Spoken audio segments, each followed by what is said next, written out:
Here is how your course is going to look when you open up your Blackboard course. In the banner you will always know what module you're supposed to be on, alright? So this is week 1 module.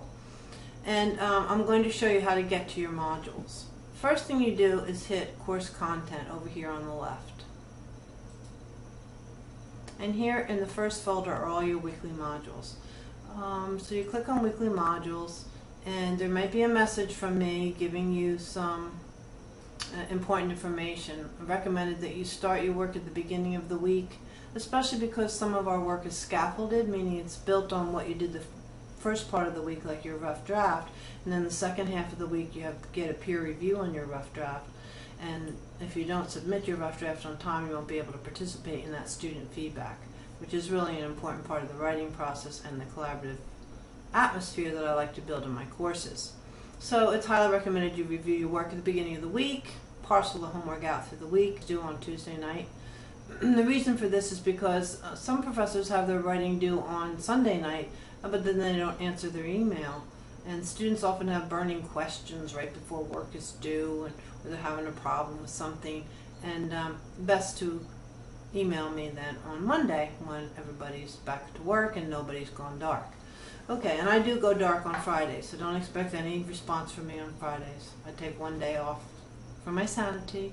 So here we are in week 1 module, and now I'm going to click on it. And here you are watching the video. Click on week 1 module again.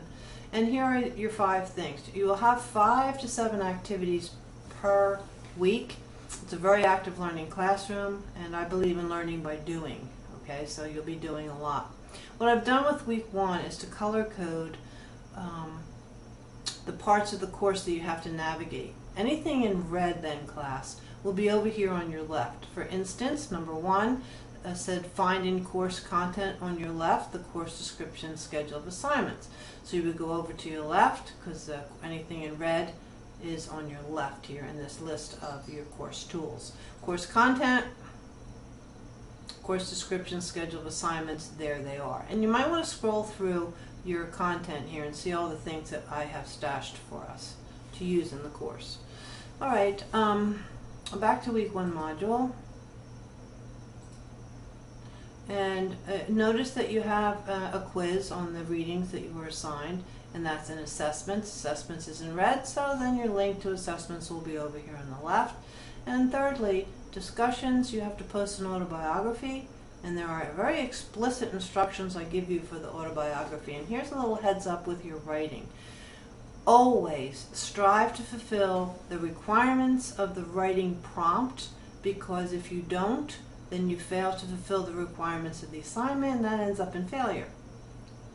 So focus heavily on what the writing prompt wants. It says here in number 3 on week 1 module that the instructions on how to write the autobiography are in discussions. Discussions is in red, that means our link is on the left, so let's go take a look. Here is your instructions right under autobiography on the discussion board. And you have 2 criteria that you have to focus on for those 2 paragraphs, okay? And you can include a picture if you like, alright? I have included a picture. I'll show you how to do that in just a minute. Here is also where you would read about your classmates and also write a reply. Maybe you want to respond to one or another. You don't have to respond to them all. But it creates a nice little dialectic to get us relating to each other in the class, because I do run a collaborative classroom. Okay, so how do you write an autobiography? How do you post one? You click on autobiographies here on the left, and you click create thread up here, and here are your instructions. They pop right up so you can remember what they are and focus on fulfilling them. Don't submit anything until you've checked to make sure you've fulfilled all these requirements. Okay, you can put the subject in. You're the subject, so put your name here so we know who you are. And then this is your text box. You click in the text box, and it's pretty much like a Word text box. It's very convenient. You can do all your writing here. You might want to use spell check when you edit and proofread, and you want to make sure that you use a clear font like Arial. And then you want to attach a picture. Okay, I tried inserting a picture and it got all messed up in the middle of my text. So I just attached my picture right here. You can attach a file down here. Okay, and then after you've done all your proofreading, then you would submit it. You can submit it at the top or submit it at the bottom, but don't forget to submit it so you can get your points. Okay, let's take a look here in discussions. I threw a test in. Click on autobiographies. Then this should be your name right here. Your name should come up in red.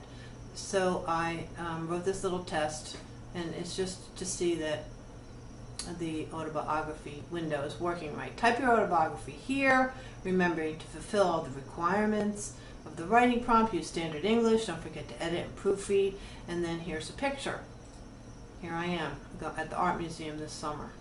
Okay, so going back, this is where you reply. Now you can reply to me, or reply to another student, reply to all the students, reply to some of the students, but do get yourself actively involved in the class. That's what I want. Okay? And the last thing I want to teach you is my grades. I will be using rubrics from time to time, particularly for grading discussions. And so you should view the rubric before you post your assignment, because the rubric is going to tell you exactly how you're going to be graded. Students like to know what exactly are the criteria. Okay? This is for the content of paragraph, the first paragraph. This is for the content of the second paragraph. This is for your grammar and English. Okay? The proficient are the highest grades here, and you can read them later at your own time and your own leisure, and find out what exactly we're looking for as we grade. Here's competent, a so-so, and novice. You have a lot more work to do in your writing. Okay? So that's how you can see exactly how you're going to be graded. And I'm just starting with the rubrics, and I think it's going to be pretty effective in giving you much more definitive feedback. Well, that's all I want to teach you now. So back to the home page, and this over here on the left is where you're going to be using all of the resources. Okay, and that's how you navigate. Just remember, go to the left. I look forward to working with you. I love teaching. I've been here 17 years. I'm full-time tenured faculty. I'm an associate professor, and I got straight A's in all my writing in graduate school. So I think I know a little bit about academic writing, and it'll be my pleasure to help you become a fine academic writer and reader. All right, we'll see you later.